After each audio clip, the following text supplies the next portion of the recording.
Hello and welcome to the Tangles and Toons channel. I'm David and I'm here with Gayle. Hello. And we are ready to do the next tangle in our Inktober Zentangle challenge. Well, if you can believe it, we're on day 17 of this ongoing month-long project, and today we're going to be working with a tangle pattern that was new to me, but it looks like a fun and interesting tangle that can be shaded and embellished and drawn in a wide variety of ways. But it's called SWiSit. And I don't know if I'm pronouncing that correctly or as intended, because it's actually an acronym that stands for Stick With It, See It Through. It is basically made up of small filigree swirls or spirals with a stem or whatever you'd like to call that can go in either counterclockwise or clockwise spins. But the idea of the tangle, at least by the original step-out creator, is that once you choose in a given context which direction you're going to do, you do the entire set of that pattern in that same direction.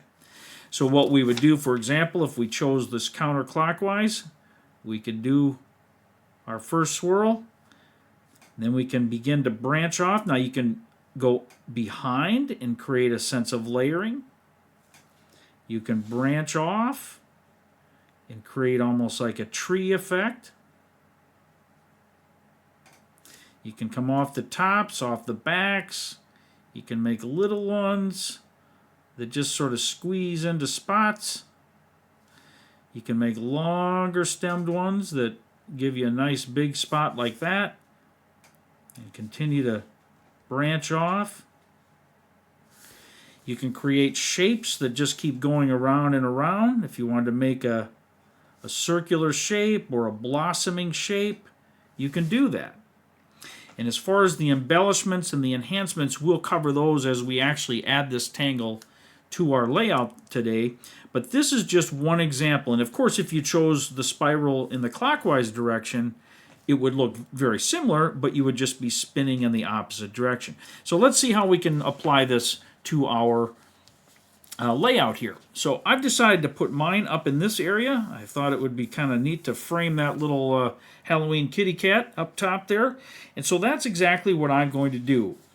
I don't have a specific pattern in mind, but I am going to use a counterclockwise swirl so it kind of fits as I go through here. And let's see how this works. I'm going to start mine right down here.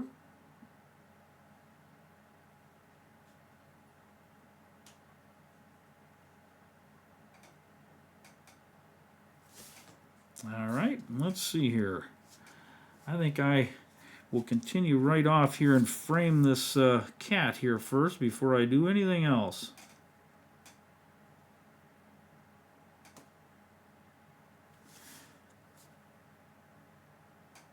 It's a nice little filigree type of tangle. It can be very thin and dainty, or it can be heavier. And we're going to, at least I'm going to do some enhancements to it that will give it some more depth and thickness, so to speak. But that's kind of what I want to do there. And let's see, I'm going to bring some over here. Maybe follow up along the edge of this other tangle pattern.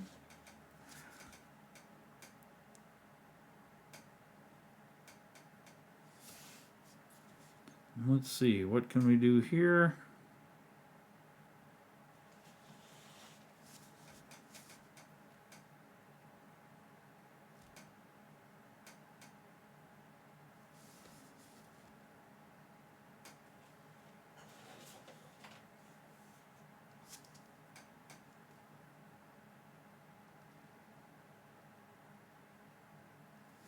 Trying to create a few of different sizes that maybe will fit in here in an interesting way. At least that's the hope.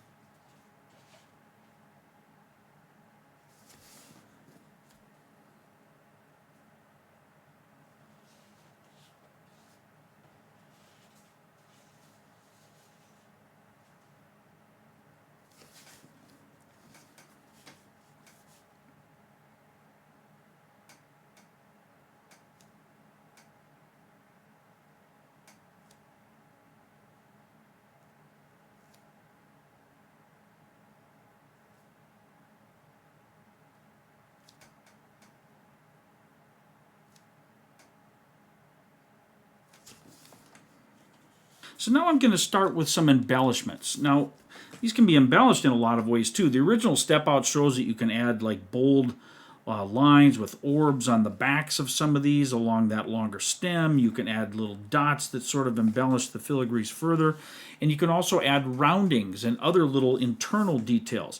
I definitely like the idea of roundings here in this case. This tangle reminds me of the old wrought iron fences or gates, and so they would have these swirls like this, but then where the metal had to be connected together, they would create these bits of metal looking pieces in the areas where we will put our roundings.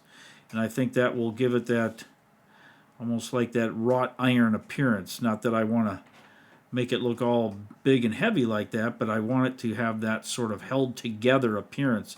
And by doing that, it adds a little bit of additional contrast and boldness, or as they say in Zentangle, drama, to this tangle, just by adding some darkness and weight to these things. So I'm going to do a bunch of those, and we'll just see how that looks and decide what to do next.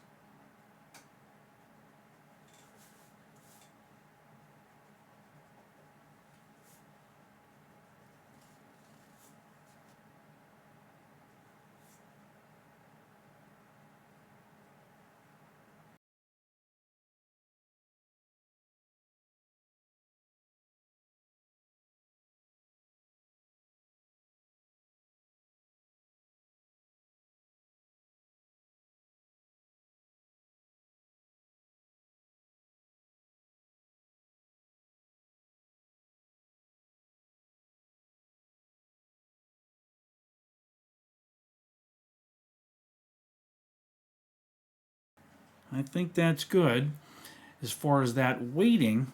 But now I think I'm going to do a little additional details. I'm going to add on some of these larger pieces, I'm going to add a little bit of rounding to the spirals themselves.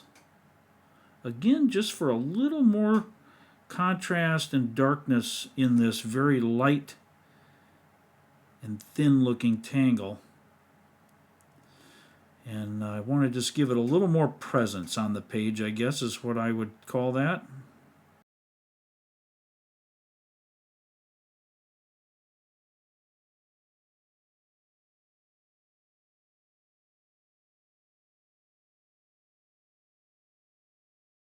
And I think I want to add some of those thicker borders along the outside edge here.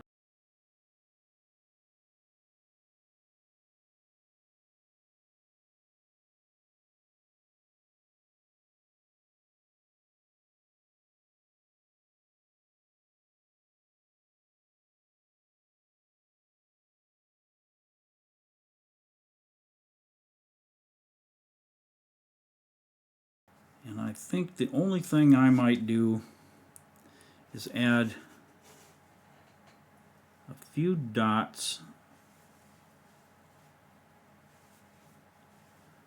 along the inside here.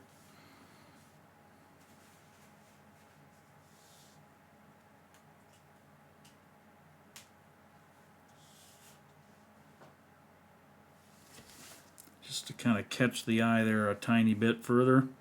A little subtle difference.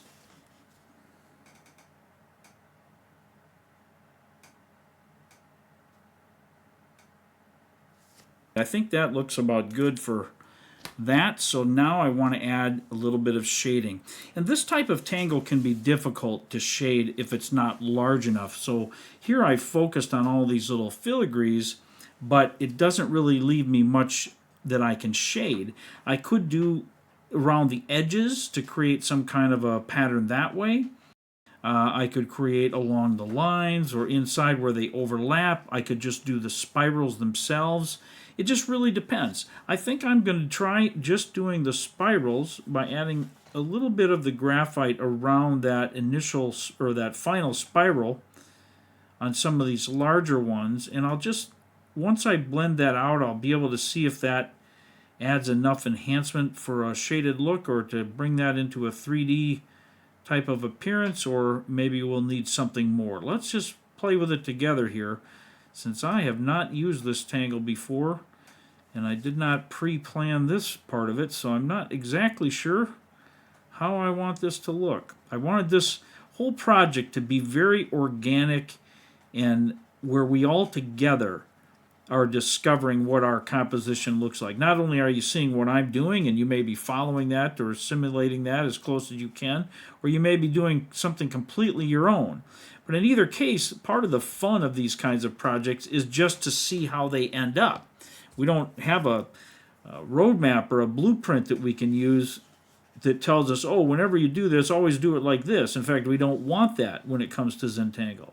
It's more of a unplanned and randomized appearance, and this is part of the great fun of it, in my opinion. So we're discovering this together.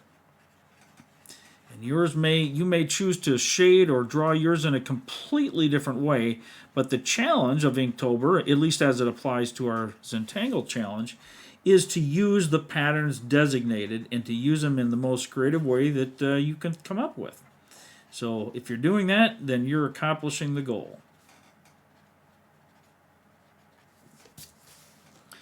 It doesn't look too bad. It's, again, hard to see on camera, the graphite details, but I might add just a little bit more down here in these larger shapes. I'm going to add just a little bit of graphite that I can blend like down in those corners of these pieces and kind of add a little more tonal quality to these shapes. Let's just see how that looks in this case.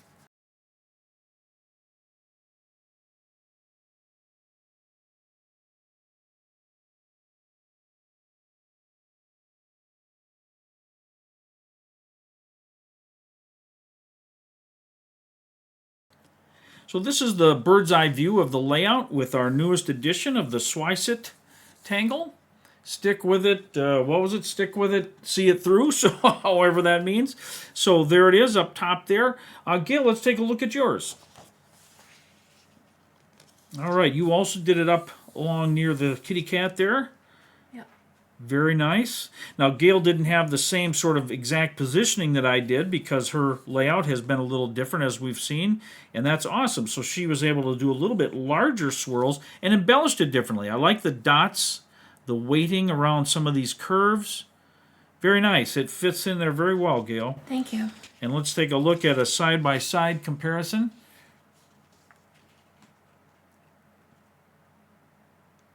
I think that looks, it's nice to see the difference once again. Very nice. And yet it's the same exact tangle, but it came out completely differently. I like it. That's the fun of Zentangle. As we finish for today, I wanted to say it truly is my pleasure to make Zentangle and art videos for all of you. And if you've been enjoying the channel content, I'd like to humbly ask that you take a moment to click the like and subscribe buttons if you haven't already. It's easy to do, but it really helps the channel in a number of important ways, and I would be very grateful.